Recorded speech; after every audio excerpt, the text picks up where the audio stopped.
In my last Uplift, I shared that during my friend's Rosary Service, as we marked his passing, my thoughts drifted to the familiar words from Micah 6:8.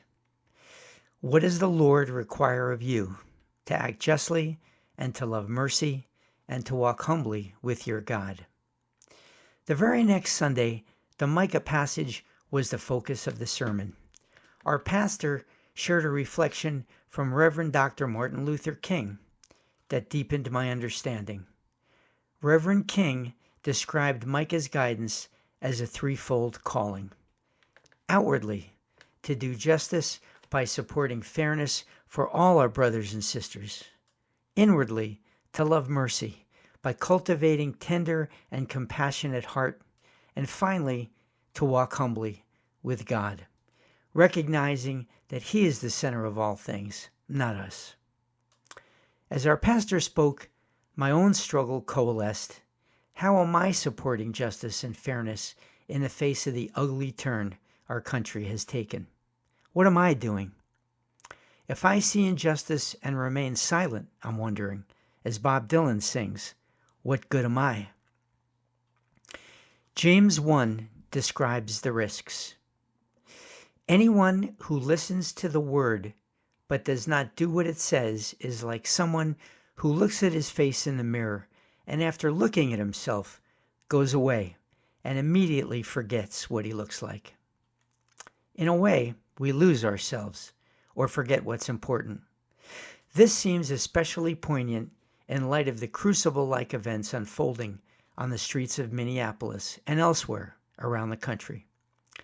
Writer Michael J. Bailey sets the protests in a Christian framework that stretches back to the origins of the faith.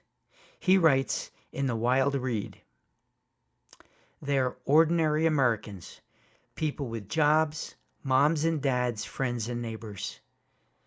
If the Minnesota resistance has an overarching ideology, you could call it neighborism, a commitment to protecting the people around you, no matter who they are or where they come from.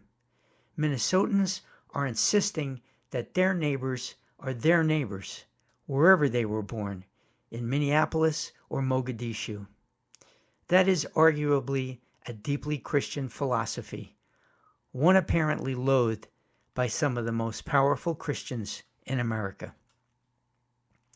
To me, the folks standing up for their neighbors on the streets of Minneapolis are living Micah's words, whether they've heard them or not. Simmering on my own back burner, the question persists. What am I doing? How am I supporting fairness and justice in the ways the Lord asks? Many of us are asking the same questions.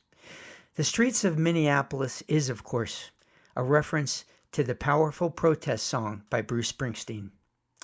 Bruce's unflinching documentation of the cruelty and deception we all witnessed feels like it could be his response to the questions facing us all. What does the Lord require of me in this moment?